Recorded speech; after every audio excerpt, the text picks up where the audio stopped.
Good morning students. आज हम part 3 के प्रश्न उत्तर करेंगे।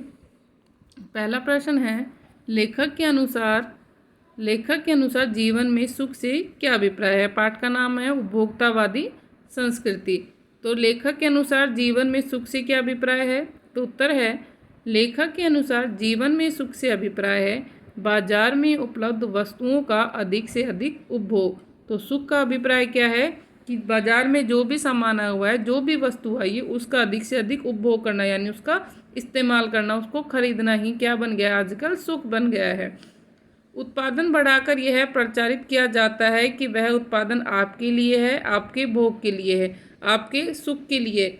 इसलिए सुख की व्याख्या को ही उपभोग भोग, इसलिए सुख की व्याख्या क्या हो गई, उपभोग भोग। यानी क्या कह रहे हैं कि सुख क्या हो गया आजकल, आज के ज़माने में, कि आजकल सुख क्या है। सुख का अभिप्राय है कि जो भी वस्तु बाजार में आई है, उस वस्तु को खरीदना, उसका अधिक से अधिक उपभोग करना, यानी उसका इस्तेमाल करना, वो ही वास्तव में हमारा सुख बन गया है। उसी को वास्तव में सुख मान लिया गया है। और इसीलिए सुख की व्याख्या ही हो गई है उपभोग भोग, यानी जो भी चीज़ बनी है उसका उपभोग करना, भोग करना, उसका इस्तेमाल करना।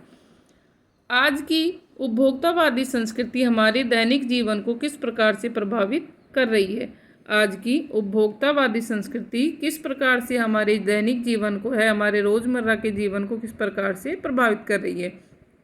तो उत्तर है इसका, उपभोक्तावादी संस्कृति के कारण हमारे संसाधनों का अपव्यय हो रहा है। प्रचारित किया जा रहा है कि आलू चिप्स, शीतल पेय या पिज्ज़ा बर्गर जैसे कूड़ा खाद्य वस्तुएं जीवन की गुणवत्ता के लिए जरूरी हैं। समाज के वर्गों में आपस में दूरियां बढ़ रही हैं। इससे गुस्सा और बेचैनी बढ़ रही है। दिखावे की संस्कृति फल फूल रही है और हम अपनी सांस्कृतिक पहचान खोते जा रहे हैं। हम स्वार्थी बनते जा रहे हैं। केवल भोग करने की आकांक्षा बढ़ती जा रही है। कि तो हमारे दैनिक जीवन को किस प्रकार से प्रभावित कर रही कि आज के टाइम में हम सिर्फ अपने सामानों का, संसाधनों का अपव्यय कर रहे हैं, उन्हें बर्बाद कर रहे हैं। कि जब प्रचारित किया जाता है कि जैसे आलू चिप्स है, शीतल पेय है, कोल्ड ड्रिंक्स वगैरह, पिज्ज़ा बर्गर जैसी कूड़ा खाद्य वस्तुओं को हम जीवन की गुणवत्ता के लिए ज़रूरी मान रहे हैं, उन सारी चीज़ों को ही खाते हैं और सामाजिक वर्ग से दूरी बना रहे हैं। और ऐसे में ऐसी चीज़ें खाने से हमारे मन में गुस्सा, बेचैनी बढ़ रही है और दिखावे की संस्कृति, यानी हर कोई व्यक्ति क्या कर रहा है, एक दूसरे से अपने आप को अधिक दिखाने की कोशिश कर रहा है और केवल भोग करने की आकांक्षा बढ़ती रह रही है। हम क्या हो गए, हम स्वार्थी हो गए हैं और हमारे मन में केवल चीज़ों को भोगने की इच्छा रह गई है। तीसरा प्रश्न है, गांधी जी ने उपभोक्तावादी संस्कृति को हमारे समाज के लिए चुनौती क्यों कहा है। तो उत्तर है इसका, उपभोक्तावादी संस्कृति हमारे सामाजिक नींव की अस्थिर कर रही है। उपभोक्तावादी संस्कृति है जो हमारी सामाजिक नींव है, उसको अस्थिर कर रही है। यह प्रवृत्ति हमारी संस्कृति के लिए खतरा बन सकती है। और यह जो प्रवृत्ति है उपभोक्तावादी, यह हमारी संस्कृति के लिए खतरा बन सकती है। होना यह चाहिए था कि हम सांस्कृतिक प्रभावों को तो आने दें, लेकिन अपनी संस्कृति के जड़ें न हिलने दें। तो कह रहे हैं कि हम, ये होना चाहिए था कि हम सांस्कृतिक प्रभाव, यानी जो भी चीज़ें हैं उनको ले, लेकिन उसके साथ में हमारी किसी भी तरह की संस्कृति पर नहीं प्रभाव पड़ना चाहिए। तो हमारी संस्कृति की जड़ें न हिलने दें, लेकिन विपरीत हो रहा है, हमारी जड़ों को ही खतरा है। इसलिए उपभोक्तावादी संस्कृति हमारे लिए एक चुनौती के रूप में खड़ी हो गई है। चौथा प्रश्न है इसका, आशय स्पष्ट कीजिए।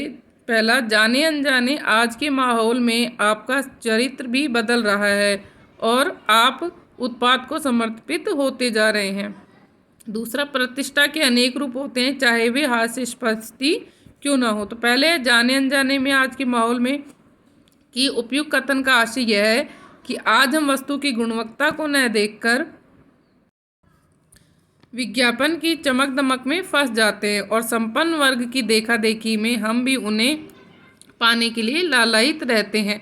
परिणाम स्वरूप उस उत्पादन के प्रति समर्पित होकर हम आज के माहौल में ढलते जा रहे हैं। तो क्या है कि जाने अनजाने में हमारा चरित्र क्यों बदल गया है कि हम वस्तु की गुणवत्ता को नहीं देखते, सिर्फ विज्ञापन देखकर, उसकी चमक दमक को देखकर उसको खरीदने के लिए लालायित रहते हैं।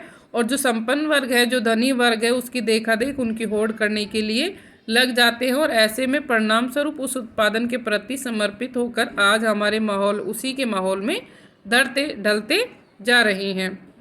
कहने का आशय है संपन्न और प्रतिष्ठित व्यक्ति कोई भी काम कर सकता है, वह उसके व्यक्तित्व को निखारने में मदद करता है, लेकिन वही काम किसी सामान्य व्यक्ति द्वारा किया जाए तो वह हंसी का पात्र बन जाता है।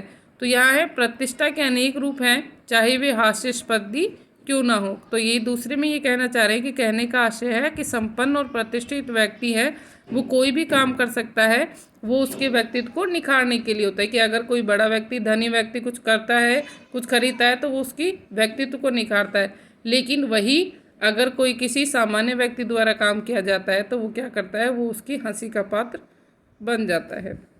ये नोटबुक में नोट करने हैं बेटा सभी को। Thank you.